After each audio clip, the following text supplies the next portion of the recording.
All right, Don Hannon, you are up. Thank you. Good evening. My name is Don Hannon. I'm the Acting Executive Director for the Kaplan Feldman Holocaust Museum. I'd like to welcome you to this evening's program. 1 year ago today, we announced the exciting new $21 million expansion of the museum that will open in summer 2022. Over the next year and a half, we will be developing a new world-class institution and visitor experience that will become an important part of the St. Louis region and beyond. Please visit our website at www.stlouisholocaustmuseum.org to learn more about the expansion campaign and to join us in the mission to use the history and lessons of the Holocaust to reject hatred, promote understanding, and inspire change. You can join us also in 2022 for the grand opening.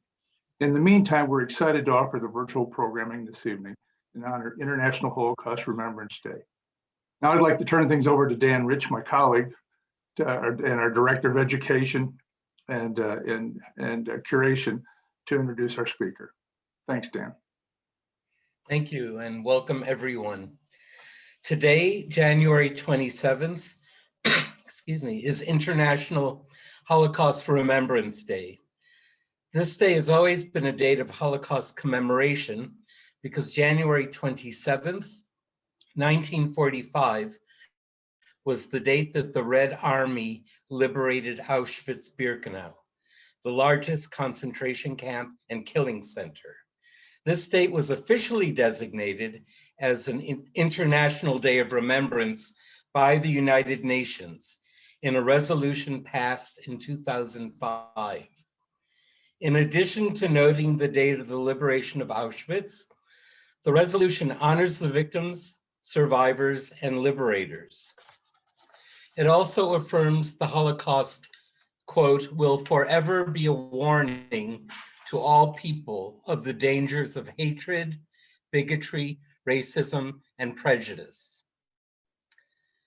Before I introduce our speaker, I want to make sure every person joining us has the opportunity to ask questions following her presentation. If you are watching on Facebook, simply write your question in the comment section below the live stream. If you're watching via Zoom, use the Q&A function or the chat function to send in your questions. We will also feature questions submitted by registrants before the program. We can't promise we'll get to every single question. We will get to as many as we can. And now it is my honor to introduce this evening's speaker, Dr. Rebecca Erbelding. Rebecca Erbelding is the author of Rescue Board, the Untold Story of America's Efforts to Save the Jews of Europe, which was published in 2018, which won the 2018 National Jewish Book Award for writing based on archival research. She is a historian at the United States Holocaust Memorial Museum, most recently on the museum's special exhibition, Americans and the Holocaust. She earned her PhD in American history from George Mason University. Some of you may remember her from her presentation 2 years ago during the Jewish Book Festival. We're very pleased and excited to welcome her here again. Dr. Rebecca Erbelding, thank you. Thank you so much. And thank you, Don and Dan and everybody joining us tonight for International Holocaust Remembrance Day. I'm going to share my screen now with the hopes that that works. As Dan said, this is the 76th anniversary of the liberation of Auschwitz-Birkenau. 76 years ago today, the 60th Army of the First Ukrainian Front descended on the area surrounding Auschwitz-Birkenau. It was not an easy fight. 231 Soviet troops died taking the area, but by 3 o'clock in the afternoon, the area surrounding the death camp had been liberated. They found approximately 7,000 prisoners still alive. The vast majority had been marched out about 10 days beforehand, but including the people who were alive included Primo Levi, the future author, and Otto Frank, the father of the famous diarist Anne Frank. And so we remember this we remember this moment every year on January 27th. And beyond that, we think about, as we're remembering and as we're lighting candles and as we're reflecting on what this date means to all of us as human beings, we also then have to translate this to what it means moving forward. You know, we talk about never again, but what does that actually mean? It means re-examining ourselves. It means re-examining our own place in the world, our country's place in the world, the responsibility that we have as a nation and as individuals to each other as fellow citizens and as citizens of the world. And, you know, as Dan said, I wrote a book called Rescue Board, which is about America and American response to the Holocaust, which is not the best history for us. This is not a piece of history that we should be necessarily proud of. But it was a time when Americans are debating amongst themselves what they should do as more and more information is coming out about what the Nazis are doing to Jews and to other victims in Europe. Americans are debating amongst themselves, what is our role in this world? What is our role and responsibility to each other? And so that's something that is an evergreen question, and something that I think is worth thinking about every year on International Holocaust Remembrance Day. So when I talk about American response to the Holocaust, I usually go back to 1933. It was the year that Adolf Hitler became Chancellor of Germany, and the year that Franklin Roosevelt became President of the United States.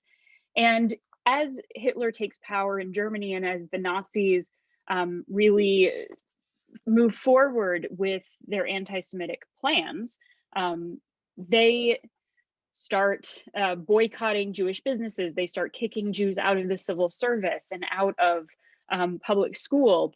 They host the famous book burnings.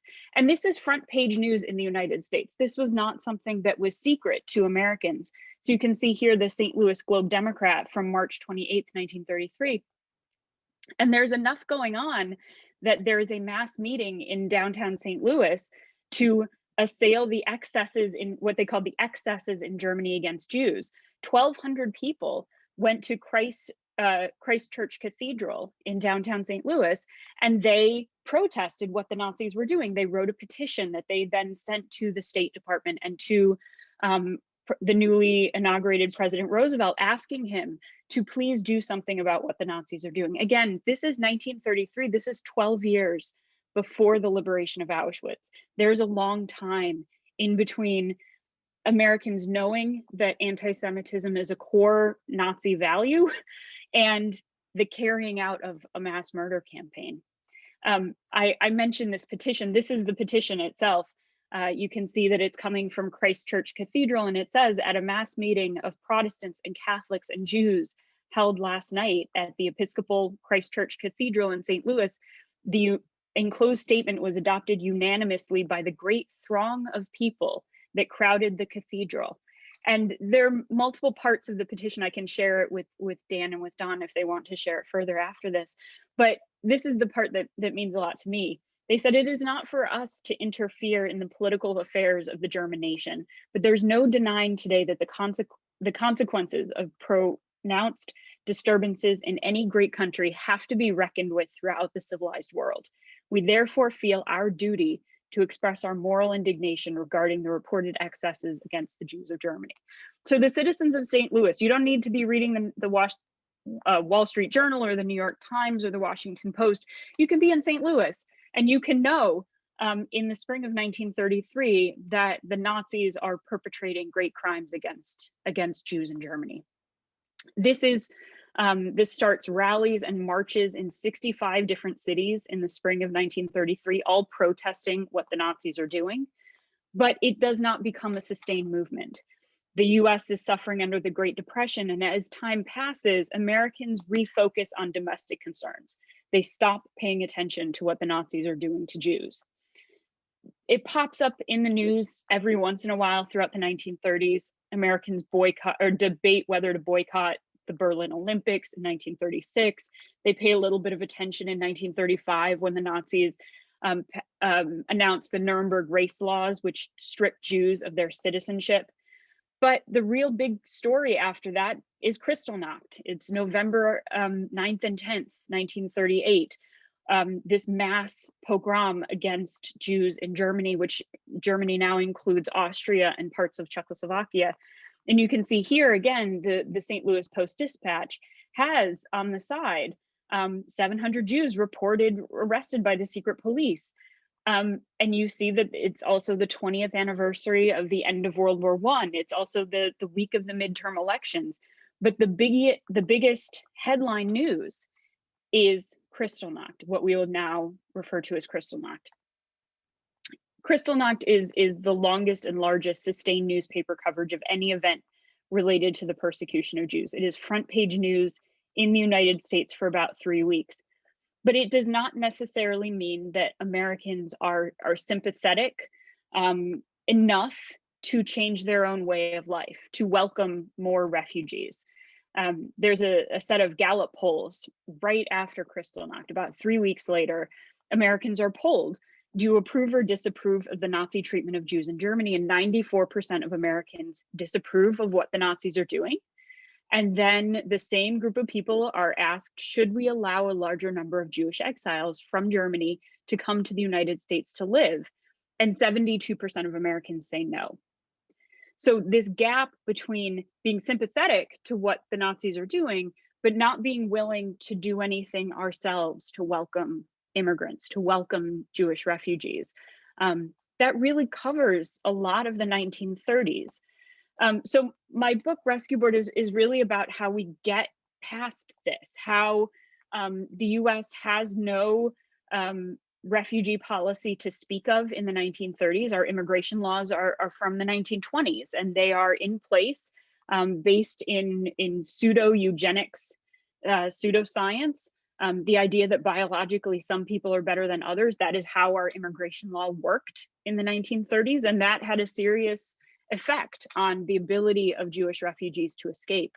The American people and their government are so committed to this anti-immigrant policy that in April 1938, so a few months before Kristallnacht, a group of Jewish congressmen got together and they decided amongst themselves that they were not going to introduce any new immigration legislation, that the issue was so toxic in the United States that if you brought it up for debate, it would only result in laws to lower the number of people who could come, not to raise it. But Kristallnacht launches a refugee crisis, and hundreds of thousands of people attempt to make it to the United States. This refugee crisis spans a number of years. It spans past Pearl Harbor. Even after the United States gets involved in World War II, Jews in southern France, in Vichy, France, in Casablanca, in Lisbon, are still desperately trying to make it out, and they see the United States as the haven that might take them. Mainly, my story is about what happens during World War II and what happens once it becomes clear that the Holocaust is happening. The Americans find out about the Holocaust in a kind of roundabout way. In the summer of 1942, 9 months after Pearl Harbor, the secretary of the World Jewish Congress in Switzerland, a man named Gerhard Riegner, learned third hand from a German businessman that the Nazis had this plan, that they were planning and carrying out the roundup of Jews from throughout Europe, taking them to the East and murdering them en masse there. You can see here, he says in this telegram, all Jews in countries occupied or controlled Germany, number 3.5 to 4 million, should after deportation and concentration in East, at one blow exterminated to resolve once and for all Jewish question in Europe. He sends this information, he tries to send it to Stephen Wise, the most famous rabbi in America, the head of the organization that he worked for, and someone who knew President Roosevelt. And he figured if Stephen Wise learns this information, he will go to the American president, and together they will figure out what to do. Together they will figure out some sort of rescue plan. The State Department intercepts the message and blocks it from being received by Stephen Wise. They say that this is just a war rumor, that there's no sense in getting people riled up. So Gerhard Riegner goes a different route. He sends the message through Great Britain, and the British send it via Western Union to Stephen Wise, who receives it at the end of August 1942. Wise not knowing that the State Department has already learned about the message and rejected it, goes to the State Department and says, is this true? Is this what you are hearing from the few American diplomats who are still in Europe? And the Undersecretary of State asks around. He talks to the Vatican, he talks to the Swiss, he talks to the International Red Cross. And finally, he reports in November back to Wise and says, yes, this tracks. This seems to make a lot of sense. This is the final piece of the puzzle that explains why they're deporting the old people, if this is a place in the East where, you know, they've been saying that people are going to work. This makes sense, unfortunately. It's the same month, though, that the Allies invade North Africa. So the Allied armies are thousands of miles away from the death camps where most people are being liberated, or I'm sorry, are being murdered. So the United States announces this. It's in newspapers, but they also say there's nothing we can do about it. The United States and the Soviets and Great Britain and a number of nations in exile all issue a statement. They condemn what they call the cold-blooded extermination, the bestial policy of cold-blooded extermination, and they vow that after the war, we will have war crimes trials. We will punish the perpetrators of this murder. But they don't promise rescue. They don't feel like rescue is feasible, and that is something that historians continue to debate. But what we know is that throughout the next year, throughout the entirety really of 1943, more and more information starts coming out about the Holocaust. And because Americans have already seen Stephen Wise's reports, this is treated as verified information. Newspapers report it as fact. Not all Americans believe it, but it is treated as fact by the vast majority of newspapers in the United States. There is an increase in people petitioning the government to do something. You know, now that we know about this, isn't there anything more that we could do as this is happening? More and more information is trickling out. There's stage shows and pageants calling on the US government to do more, calling on the American people to pay attention. There's even an Orthodox rabbi's march on Washington in October 1943, again, demanding some sort of government response. Nobody's quite sure what, but some sort of government response. We have to be able to do something. At this point in the story, a group of Treasury Department lawyers enter the picture, very unlikely heroes. They get involved in the story really because it's the Treasury Department's job to allow or preclude relief organizations from sending material into enemy territory. This is the beginning of a sanctions movement, and sanctions, as we know now, is basically the way America wages war economically, and it was just beginning in World War II. So the Treasury Department, a group of young 30-something Treasury Department lawyers, are asked by the World Jewish Congress to send relief into Romania and into France, money for food and clothing for Jews.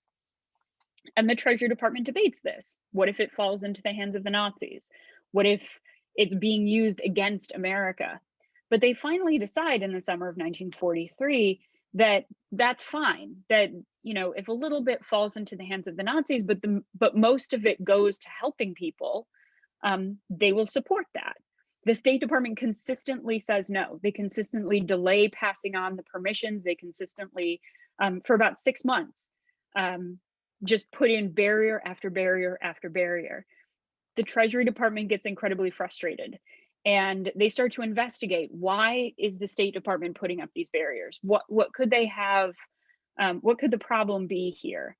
And finally, one Treasury Department lawyer, a man named Josiah Du Bois, who's in his late 20s, sneaks into the State Department file room in December 1943 on a weekend.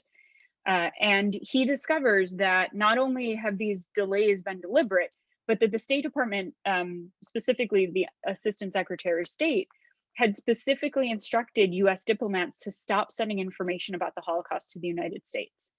That this information was getting out, it was getting out to the activists, and that people were demanding some sort of government response. And the best way to stop people from demanding that kind of response is to stop them from getting the information about what's happening. So the State Department, or I'm sorry, the Treasury Department decides that they're going to take action. One of the best things about studying the Treasury Department at this time is that Henry Morgenthau Jr. was FDR's Treasury Secretary. He was not an economist. He was not particularly good with money, but he was a fantastic manager. And he is the Treasury Secretary from 1934 to 1945. And he kept what are now called the Morgenthau Diaries. They are every piece of paper that crossed his desk, every speech and draft that he ever made, and full transcripts of almost every meeting that he held in his office. So you can go into the Treasury Department records, they're on the FDR Library website, and you can read all of the debates that people are having in the fall of 1943 about the State Department and about what they're doing. In this discussion from December 1943, Josiah Du Bois, the man who has just snuck into the Treasury Department, snuck into the State Department, he says, "Mr. Secretary, the only question we have in our mind, I think, is the bull has to be taken by the horns in dealing with this Jewish issue and get this thing out of the State Department into some agency's hands that's willing to deal with it frontally. For instance, take the complaint, what are we going to do with the Jews? We let them die because we don't know what to do with them." And Randolph Paul, who was the Treasury Department's general counsel, said, "We are speaking as citizens now."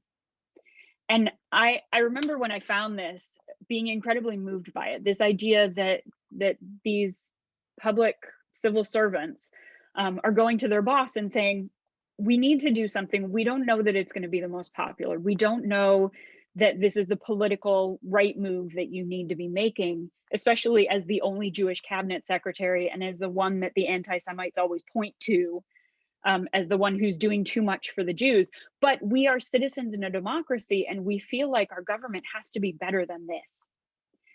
So armed with all of the evidence that they've collected about the State Department barriers, they write a memo.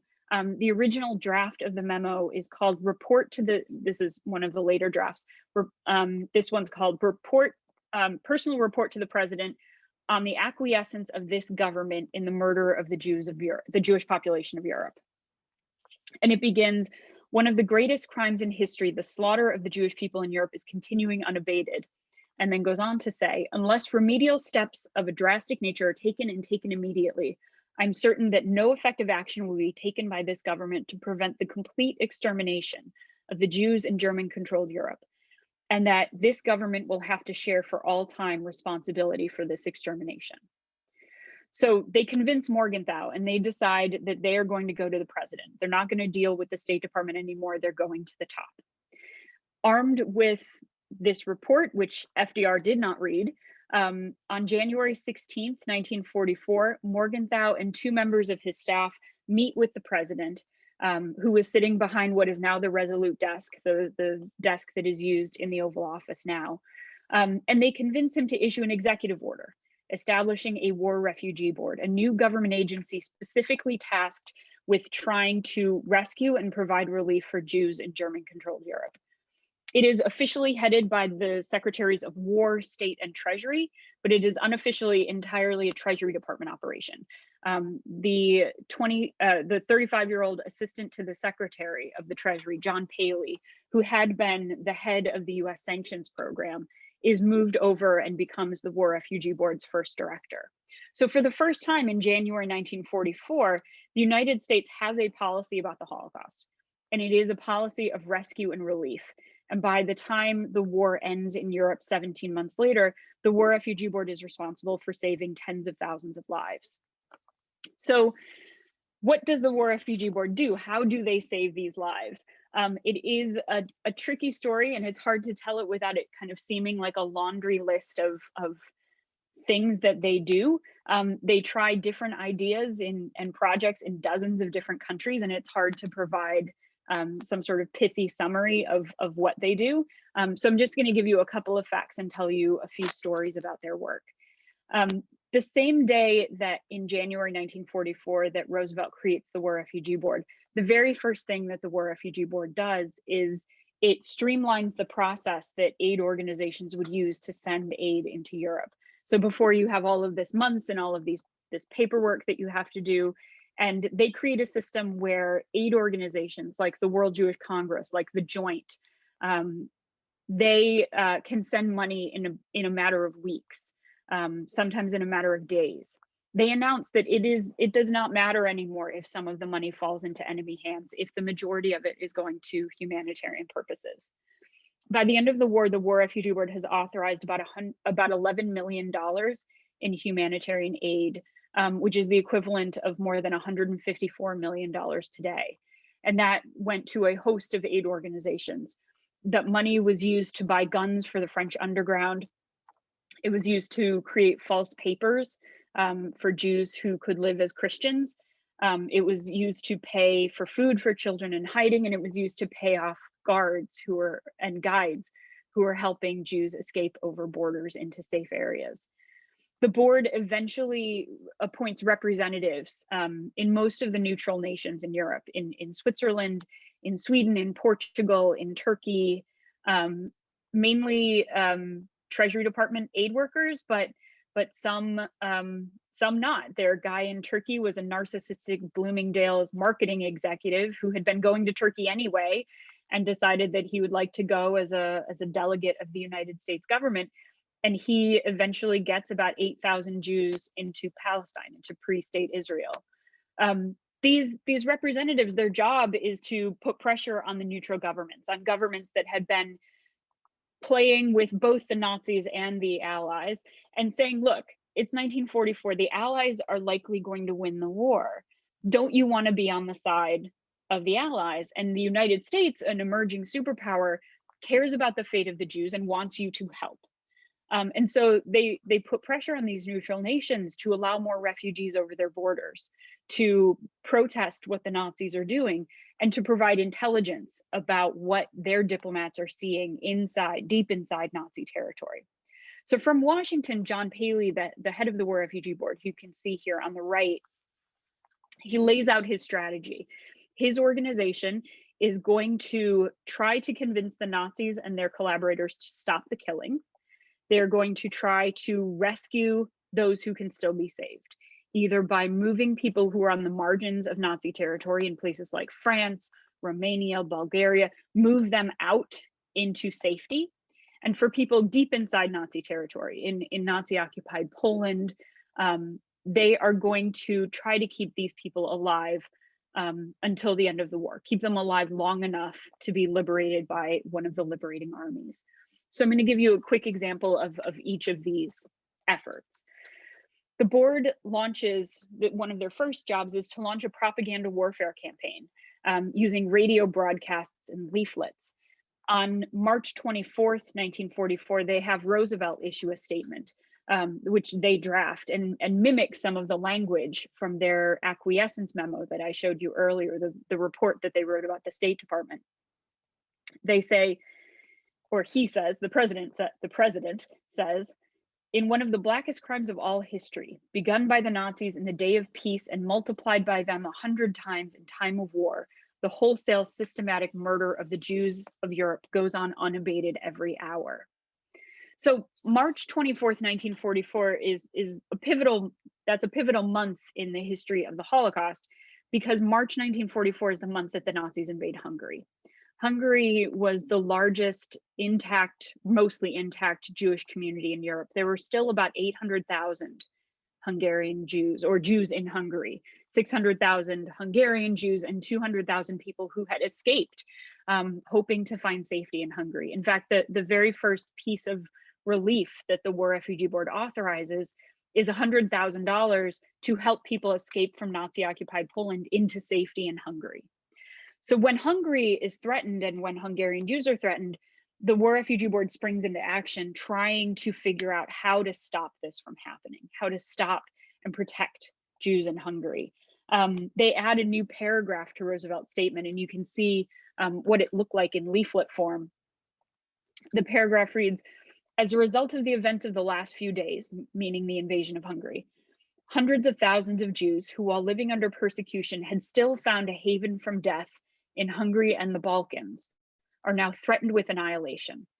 That these innocent people who have already survived a decade of Hitler's fury should perish on the very eve of triumph would be a major tragedy. It's really hard to measure the effects of psychological warfare. So it's really hard to know how many people the War Refugee Board saved or assisted with these psychological warfare efforts. But I found this leaflet, in fact, because I was alerted to it by an elderly German man who remembered finding it in a potato field. And Allied propaganda was really smart. On the backs of some of these leaflets would be reports of local bombing raids.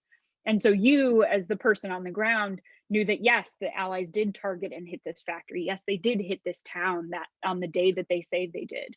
And so he said he knew that the part on one side of the leaflet was true, and he assumed that this was true as well. And this is how he learned about the Holocaust, and he now does remembrance work in Germany. The War Refugee Board, well, the US government rather, through the War Refugee Board also laundered money to help Jews sneak into Sweden. I have talked a few times at the Treasury Department. It will not surprise you that they love this story. They are the heroes of this story, the ones in the US government putting forth rescue action. They don't like it when I call it money laundering. They prefer secret money transfers. So however you want to say it, the US either laundered money or we had secret money transfers to help Jews sneak into Sweden. So this is Ivar Olsen. He was the War Refugee Board's representative in Sweden.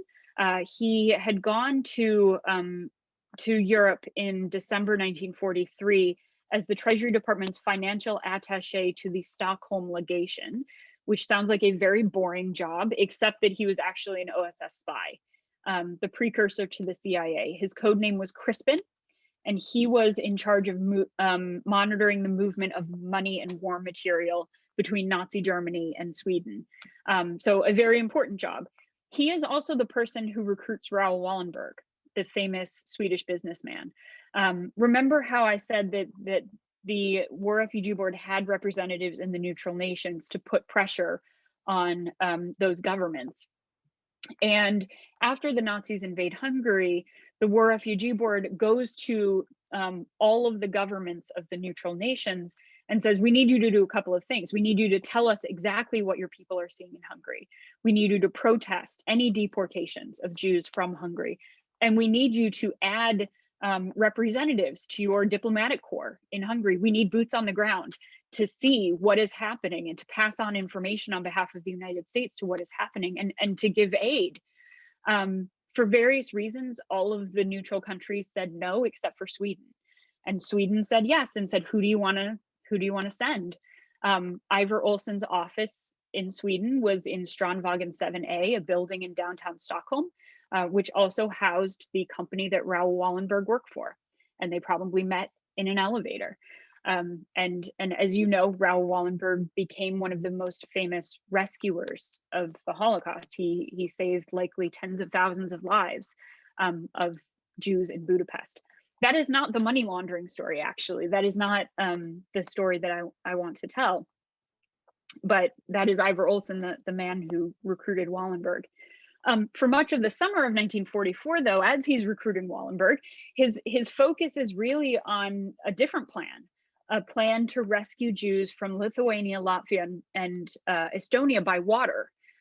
He writes to the War Refugee Board that he needs the most skillfully organized type of underground operation because the Baltic countries are virtually sealed to everything, he says. But if he can find the right underground groups and get them enough money, he thought that he could save lives. And so the War Refugee Board pays for this project directly out of secret funds from President Roosevelt. They do not want, obviously, any of the refugee aid organizations in the United States to know that they're doing this. And they definitely don't want the Swedish government to know that the United States, a so-called friendly nation, is paying for refugees to enter their country illegally. So Olsen says he doesn't even want Swedish Jews to know. He says that Swedish Jews, he writes to Washington, are very interested in Jewish relief and rescue operations, so long as it does not involve bringing the refugees to Sweden.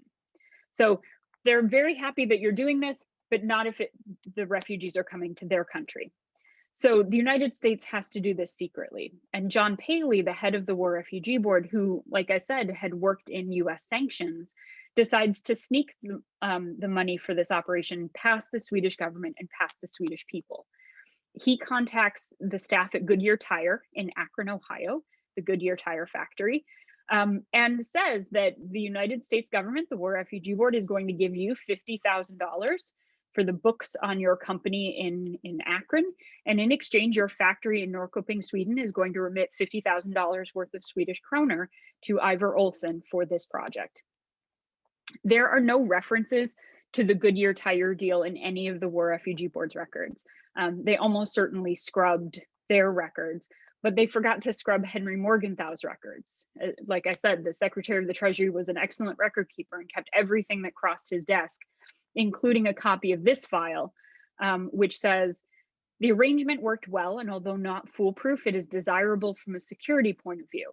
At this time, we do not recommend bank transfers, as receipt of cable transfers of such size by individuals involved in operations unavoidably attract notice and suspicion. So Olsen gets this money, he divvies it up between partisan groups working in Latvia, Lithuania, and Estonia, and they use it basically to buy speedboats and guns. They send boats with weapons into Lithuania, Latvia, and Estonia and try to get people out. As far as we know, they don't get any Lithuanian, Latvian, or Estonian Jews out. There are a couple of reasons for that. One major one is that the populations of most of those countries are already gone. They had been murdered years ago. The War Refugee Board doesn't know that right away.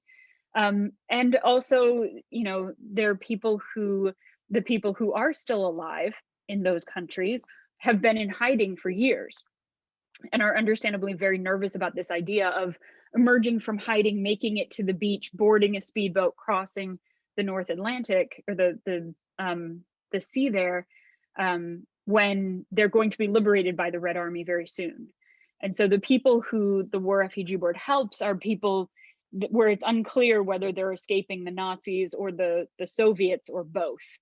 But they get about 4,000 people, mostly Latvian, out and into the islands off the coast of Sweden. In Switzerland, which is entirely surrounded by enemy territory, the War Refugee Board has to find somebody who is already there. And they managed to recruit Roswell McClelland, who you can see here, who had been an aid worker with the American Friends Service Committee, the Quakers. He had been working in internment camps in southern France for the American Quakers, distributing aid, and had watched some of the deportations in the summer of 1942 to the east, to Poland, Nazi-occupied Poland, where those people most of them had been murdered. He escaped over the border into Switzerland once the Nazis invaded southern France, and was planning to just kind of wait out the war there. And he turns 30 years old and then gets the call from the US government that he is now going to be in charge of their operations in Switzerland, which, as you can imagine, is a very busy place with lots of intrigue and lots of people going in and out and couriers. And most of his work involves Jews deep inside Nazi territory, trying to keep them alive. Among a myriad of other projects, one of the things that he does is he participates in ransom negotiations with the Nazis. The Nazis are looking around at the same landscape in 1944 as everyone else is, and realizing, especially after D-Day, that the Allies are likely going to win the war. And so a number of Nazis decide that maybe it's not so good for them to be seen as mass murderers. Maybe they should be seen as the reasonable ones. And so they offer basically Jews for sale for trucks or goods or money. The United States is never going to pay ransom, but they decide to string the Nazis along. So McClelland and Sally Meyer, who was the American Jewish Joint Distribution Committee's representative in Switzerland, managed finally to string along a group of high-ranking Nazis for about 6 months, 7 months. They even, in November 1944, Roswell even travels to Zurich to one of the fancy hotels in the banking district. And in the basement of the hotel, he meets with Obersturmbannführer Kurt Becker, who is dressed in an SS uniform. And McClelland says that he is Roosevelt's personal emissary, representing the president's personal interest on the fate of the Jews. McClelland does not tell Washington that he's doing this, but it works. So during World War II, an American government representative held a top secret, unauthorized meeting with a high-ranking member of the Nazi Party who reported directly to Adolf Eichmann, and they negotiated on humanitarian terms. And as a result of that meeting, McClellan and Sally Meyer, his collaborator, got about 1,600 Jews out of Bergen-Belsen and into Switzerland as a good faith gesture on the part of the Nazis for carrying on this effort. Beyond all of this, the War Refugee Board opened a refugee camp in upstate New York. They brought about 1,000 mostly Jewish refugees to Oswego, to an old army fort on the banks of Lake Ontario, because they argued that the United States can't be hypocrites. We can't be asking all of these other countries to take more Jews over their borders if we're not going to take any of ourselves. They say the Nazis must not be given the pretense of justification that the Allies, while speaking in horrified terms of the Nazi treatment of Jews, never once offered to receive these people. So we take about 1,000 refugees from Allied occupied Italy, some of whom had been in concentration camps and had escaped into Italy. And they are taken to the banks of Lake Ontario and kept in a camp for a year and a half. They're finally released in January 1946, but until then, they are kept behind barbed wire, even after they arrive in the United States. This is the only group of refugees that the United States brings outside of our immigration system during the Holocaust. The War Refugee Board also sent 300,000 food packages into concentration camps in the final weeks of the war. So if you've ever heard a survivor give testimony and talk about food packages, about receiving a package towards the end of the war, it was almost certainly packed on Long Island, paid for by the US government, and transported, disguised as a Red Cross package and distributed throughout Germany, throughout to Sachsenhausen and Ravensbrück and Dachau and Buchenwald in the final weeks of the war. They also pass along requests to the War Department to bomb the rail lines, gas chambers, and crematoria at Auschwitz, or to wipe the camp off the face of the earth. That was another suggestion that some had. And for the first time, they gave Americans detailed information on the process of arrival and selection and gassing at Auschwitz. They get a report that was written by 2 escapees from Auschwitz, and they decide, without asking anyone else in the US government, that they are going to publicize this report. They distribute it to over 200 newspapers nationwide. They print it out. They call it German Extermination Camps, Auschwitz and Birkenau, and you can see that it is on Executive Office of the President stationery. And it is very, very graphic. It describes in great detail that process. There are newspaper articles Thanksgiving weekend when it finally gets announced. Newspaper articles throughout the country describing Auschwitz for the first time in great detail in any case.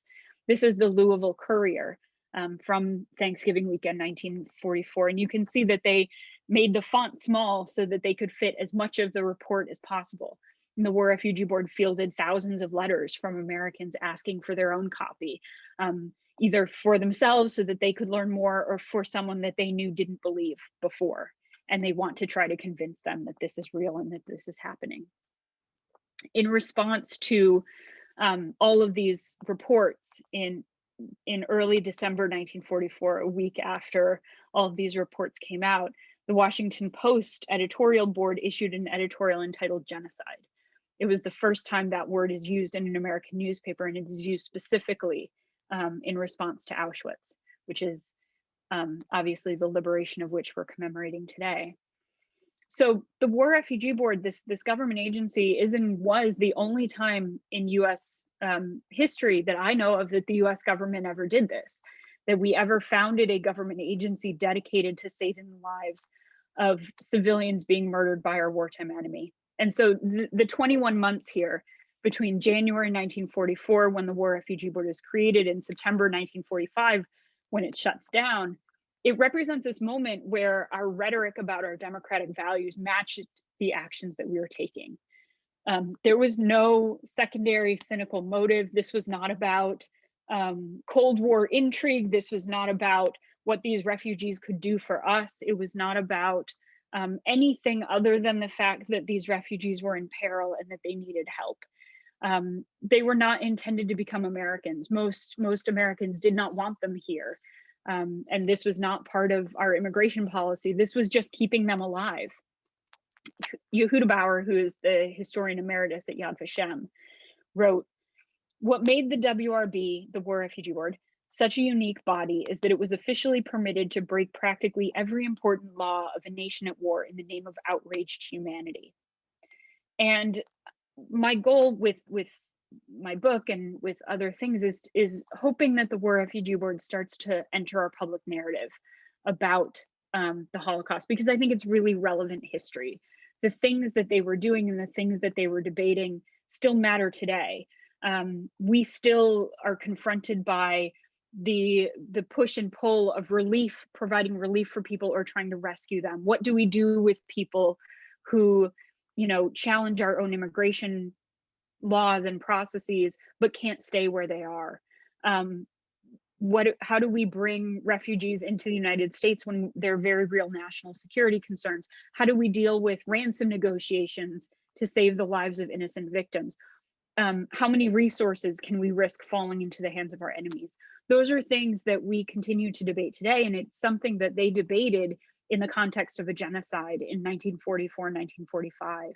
And so when we forget that they existed, when we look at all of American response to the Holocaust and say, well, this was a response of indifference and deceit.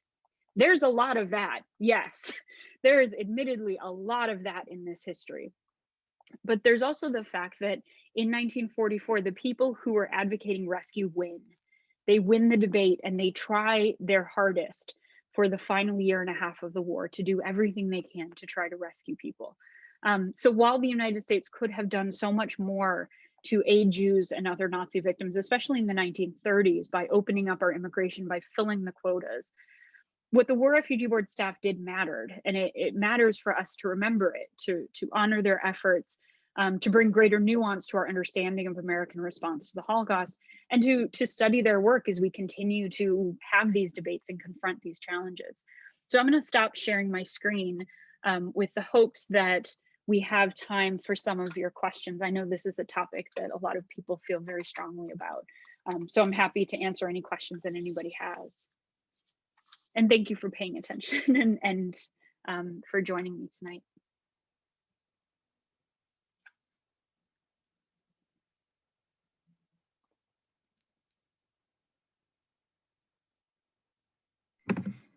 We are just getting some technical things set up, so we will start Q&A here in a second. My colleague Dan Rich is going to jump on and ask some questions. But until he jumps on, I'll ask the first one. So we had a question. This one was from Facebook. Did any heads roll in the State Department for its concealment and misrepresentation of the brutal treatment waged against the Jewish people? Not for that. So Breckinridge Long, the Assistant Secretary of State, who's the one who tells the US diplomats in Switzerland to stop sending information about the Holocaust, he's moved out of his position as the head of the visa division, but it was a long time coming, that move. It is not directly in response to that revelation. And in fact, he was thrilled that he was moved and did not consider it a demotion at all. He is allowed to retire when he wants to retire. He buys a racetrack and lives out his life. He is treated very poorly by historians, and rightfully so. So I like to think that he's gotten a little bit of his comeuppance in the realm of historians, but in his lifetime, no. Heads did not roll. Hi, can you hear me? Hi, Dan. Great, hi. Could you please just repeat the operational dates of the War Refugee Board? Sure. There was an executive order establishing it on January 22nd, 1944, and it exists until September 15th, 1945. So 1 year and 9 months. So did the Swiss representative of the War Refugee Board ever cross paths with Karl Lutz? And he does. Let me say, we're going to hear a lot more about Karl Lutz when we hear from his stepdaughter, on February 28th, but please. Oh yeah, no, they absolutely do. I mean, Karl Lutz is such a fascinating person. Oh, I'm glad, and I want to get details of this so that I can come too. He is fascinating. He is one of the people who actually starts the program of protective papers in Budapest. So a lot of people don't know that, well, they know that Raoul Wallenberg is distributing protective papers, giving Jews paperwork that says that they're under the protection of the Swedish government, and that is what prevents their deportation or gives them better work assignments and the ability to live in houses that are under Swedish protection. He doesn't start that though. Karl Lutz is one of the people who starts that, working for the Swiss.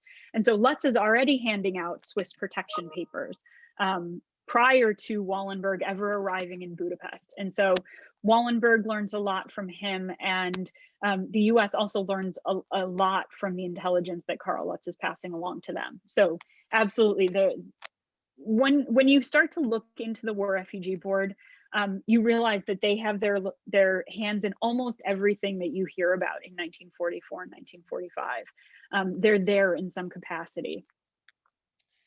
Did any heads roll in the State Department for its concealment and misrepresentation? I wish they had, Dan. I wish they had. They did not. Only in the history books do heads roll. But no. Prior to the executive order creating the board, was there a bill in Congress to create it? There was a bill in Congress to create a commission, and that gets debated in November 1944, or I'm sorry, November 1943. So that's part of the thing, is that all throughout 1943, there's more and more pressure on the government, and Congress starts to get involved. You know, the public pressure leads to congressional pressure. The Senate, it passes out of Senate committee and gets scheduled for a floor vote on the Senate, calling on Roosevelt to create some sort of commission. It gets caught up in the House. There are hearings in the House in November 1943. Breckinridge Long, the Assistant Secretary of State, testifies and gets accused of lying to Congress about all of the things that he says the State Department is doing and why we don't even need a commission because the State Department is doing such a great job. So there are a lot of factors weighing on Roosevelt when he decides to create the War Refugee Board. It's not just that the State Department and the Treasury Department are battling, it's that all of this public pressure is coming to bear and he's getting feedback from Congress. So creating the War Refugee Board was a very nice way for him to seal that up, to just say, you can have your War Refugee Board, here you go. Now we don't need to deal with the congressional laws. You can get off my back with the public pressure, and hopefully the administration staff will start to get along with each other too. And so it was a nice way for him to fix a number of problems at the same time. I know it's a complicated situation, but could you shed light on why the railroads into the extermination camps were not destroyed? So I can give you the War Refugee Board's perspective, which is that they started receiving requests in the spring of 1944 in May, putting pressure on bombing specific rail lines or bombing the gas chambers and crematoria. They passed these requests along to the War Department. Obviously, the War Refugee Board doesn't have planes or bombs. So they pass this along to the War Department, and the War Department says, this is not our priority. Like, they respond in early July that this is not something that the US government is going to do. And the War Refugee Board kind of lets it drop at that point for a while, in part because, you know, the Allies have landed on D-Day just a month before. And if the War Department says they can't divert resources, you know, they can't divert resources. The war is always going to take precedence. That is one of the rules of the War Refugee Board. It was written into the executive order that they could do whatever they wanted, but they could not disrupt the war effort.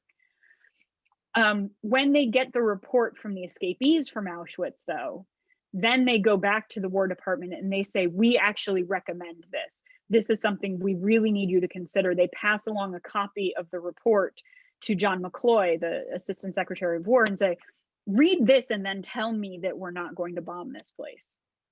And McCloy writes back and says it's still not a priority. And so at that point, the War Refugee Board lets it drop again. They figured there's nothing they can do again to influence the War Department. So from their perspective, they did all that they could. From the War Department's perspective, it does not look like they investigated what was feasible. We now know that they were dropping bombs nearby the camp. They were targeting Buna, the factory in Auschwitz III.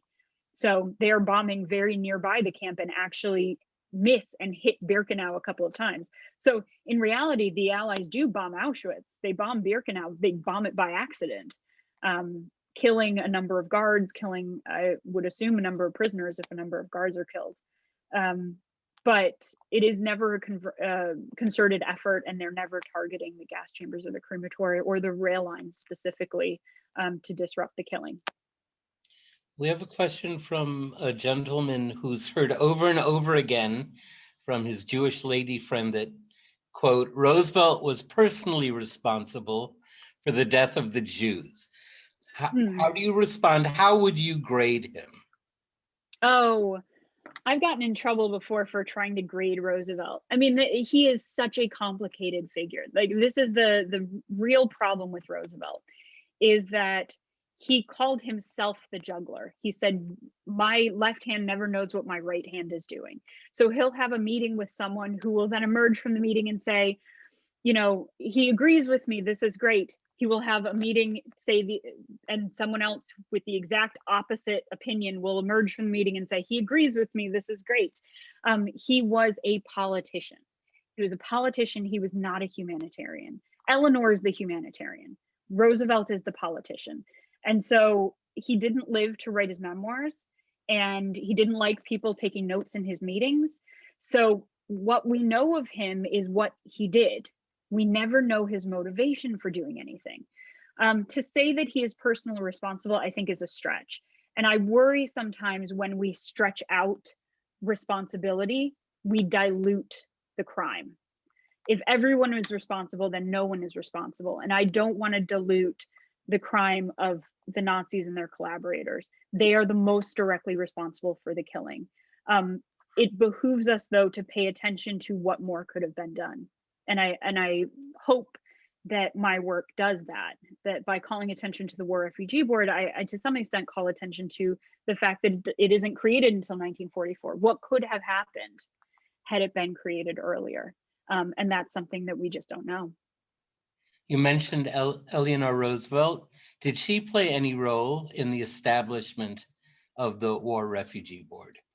You know, she doesn't, and that really surprised me. She is so constantly the voice of reason and humanitarian, urging her husband on throughout the 1930s. She even is the honorary chairwoman of the U.S. Committee for the Care of European Children, which was targeting and trying to get out unaccompanied Jewish children from southern France when their parents were being deported. She's chairwoman of that. She is sponsoring refugees herself, much to Franklin's chagrin. And but she is not involved here. The one thing that she does on behalf of the War Refugee Board is she visits the Fort Ontario camp. She goes up to upstate New York and she visits with the refugees who have just been brought over, along with Eleanor Morgenthau, who was the wife of the Treasury Secretary. That's her involvement with the War Refugee Board, though. Just a comment I see that's from a survivor who writes, hundreds of thousands of Hungarian Jews dead because it wasn't a priority. Would you respond, or? I mean, they're dead because it wasn't a priority. They're dead because the Nazis wanted to murder as many people as fast as possible, knowing that they were going to lose the war. One of the cases that I think I argue in the book is one that still really upsets me when I think about it. It's that the Nazis are really fighting two wars. They're fighting a military war against the Allies, and they're fighting what they consider a race war against the Jews. And as they start to lose the military war, they speed up the genocide. They try desperately to win the war that they actually wanted to win, which was the one against the Jews. And so I absolutely hear your point. Was Varian Fry in Marseille working for the WRB, or was he working for another agency? He is working for another agency it's a little bit earlier than the War Refugee Board is created. So he goes to Marseille in 1940 and is there until 1941, working for a new organization called the Emergency Rescue Committee.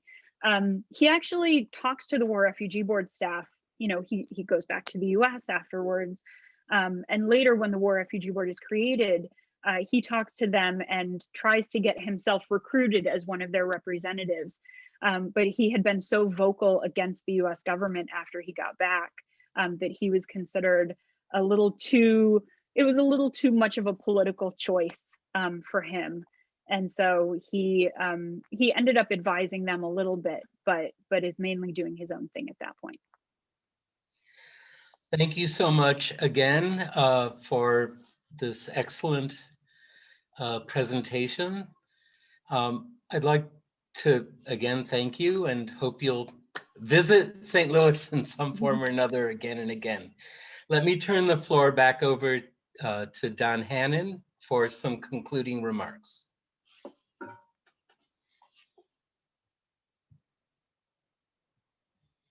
And he should Unmute himself.